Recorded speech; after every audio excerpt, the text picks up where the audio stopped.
क्रोममा password save गरेर राख्ने बानी छ?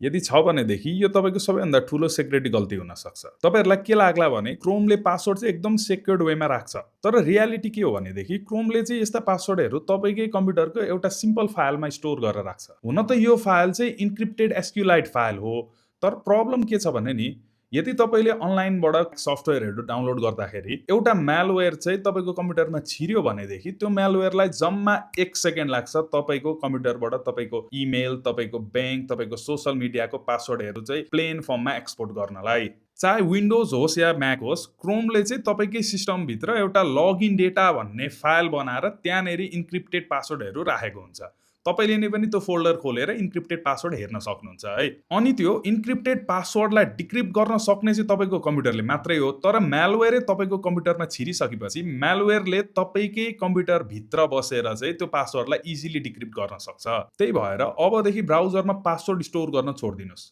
त्यसको साटो बरु बिटवार्डेन जस्ता सेक्योर्ड अनि ओपन सोर्स पासवर्ड म्यानेजर प्रयोग गर्नुहोस्।